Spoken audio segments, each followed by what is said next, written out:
UK వీసాలకు సంబంధించి 2 తెలుగు రాష్ట్రాల్లో ఉన్న విద్యార్థులు చాలా ఇబ్బందులైతే ఎదుర్కొంటున్నారు. ప్రధానంగా ఈరోజు యూకే వీసాలకు సంబంధించి దాదాపుగా 10,000 స్లాట్లు ఓపెన్ అయినప్పటికీ కూడా ఎంబసీ నుంచి ఆ ఓపెన్ అయిన 5 నిమిషాలకి అన్ని స్లాట్లు కూడా ఒక్కసారిగా ఫిల్ అయిపోవడంతో విద్యార్థులందరూ కూడా చాలా ఆందోళన వ్యక్తం చెందుతున్నారు. ఎందుకంటే సాధారణంగా చెన్నై కావచ్చు, కలకత్తా కావచ్చు, ముంబై కావచ్చు ఇలాంటి మెట్రోపాలిటన్ సిటీస్‌లో ఎంబసీలో మనం స్లాట్ బుక్ చేసుకుంటే ఒక 15 రోజుల వ్యవధిలో మనం ఇంటర్వ్యూకి అక్కడ అటెండ్ అవుతాం. కానీ హైదరాబాద్‌లో దాదాపుగా 300 రోజుల వరకు కూడా టైం తీసుకుంటున్న నేపథ్యంలో ఒక 10,000 స్లాట్లు ఓపెన్ అయినప్పటికీ కూడా ఒక్కసారిగా స్లాట్స్ అన్నీ కూడా ఫిల్ అవ్వడంతో విద్యార్థులందరూ కూడా ఆందోళన చెందుతున్న పరిస్థితి అయితే స్పష్టంగా కనిపిస్తుంది. అధికారులు దీని మీద చర్యలు తీసుకొని విద్యార్థులకి సరైన స్లాట్స్ అందుబాటులో ఉండే విధంగా చూసుకోవాలని చెప్తూ ఉన్నారు. ప్రధానంగా 2 తెలుగు రాష్ట్రాల్లో ఉన్న ఏపీ కావచ్చు, తెలంగాణ కావచ్చు, యూకే వెళ్ళి చదువుకోవాలనుకుంటున్న విద్యార్థులందరూ కూడా ఈ వీసాలకు సంబంధించి స్లాట్లు అయితే బుక్ చేసుకుంటూ ఉంటారు. ఈ స్లాట్లు అనేవి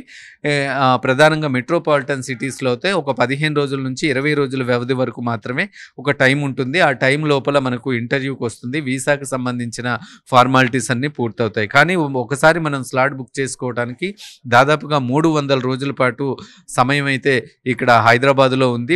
దీంతో స్టూడెంట్స్ అందరూ కూడా చెన్నై, కోల్కతా, ముంబై ప్రాంతాలకు వెళ్ళి అక్కడ స్లాట్లు బుక్ చేసుకుంటున్న పరిస్థితి అయితే ఉంది. దీని మీద ఎంబసీ ప్రత్యేకమైన దృష్టి పెట్టాలని కూడా విద్యార్థులు కోరుతూ ఉన్నారు. మరొక వైపు ఇప్పటికే చాలా యూనివర్సిటీల్లో అడ్మిషన్స్ అన్నీ ఓపెన్ అవుతున్న నేపథ్యంలో ఇలా వీసాకి సంబంధించిన ప్రొసీజర్స్ అన్నీ కూడా డిలే అవుతూ ఉంటే వాళ్ళ కెరియర్ కూడా స్పాయిల్ అయ్యే అవకాశాలు ఉన్న నేపథ్యంలో దీని మీద అధికారులతో పాటు ఎంబసీ అధికారులు కూడా ఒక స్పష్టమైన దృష్టి పెట్టి చర్యలు తీసుకోవాలని విద్యార్థులు కోరుతున్నారు.